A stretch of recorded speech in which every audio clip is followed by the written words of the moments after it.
43 minutes past the hour. Time now for this morning's Newsmax crime report. And protesters rocking Madison, Wisconsin during days of unrest after police shot and killed a man who authorities say pulled a knife during a violent struggle and injured an officer trying to arrest him. Yes, the protesters have disrupted businesses across the city. Now even police appear to be losing control of the situation. Newsmax crime correspondent Jason Mattera has the latest for us this morning.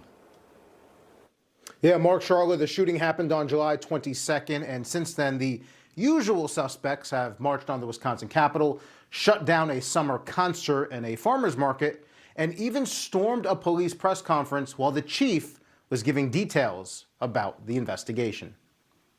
The thinness of trust in the city right now did not start. No, we can shut this down. You can stop talking because we don't want to hear anything you've been saying. Give me this microphone then, excuse me. I represent APTAP, all power to all people.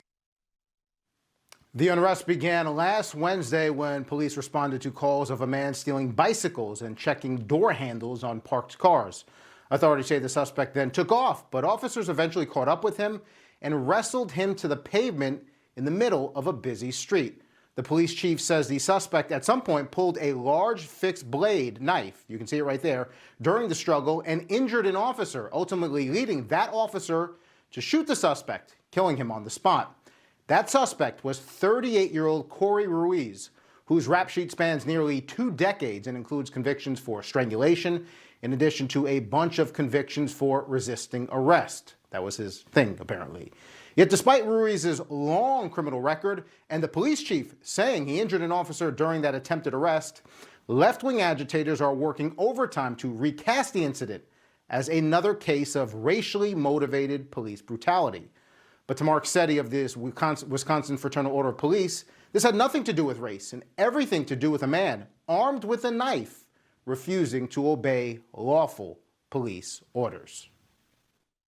But to argue with the police with a deadly weapon at that time is not the way to solve this. And that is not a racial issue. That is a simple issue of not complying. We've noticed a common theme of people, regardless of race, not complying with the lawful orders of the police.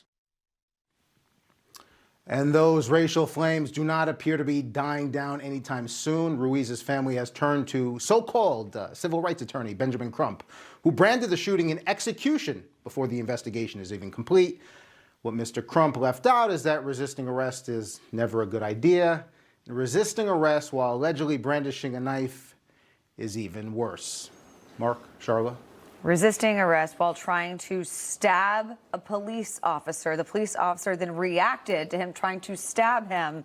This is wild, these protests. Jason, okay, thank you.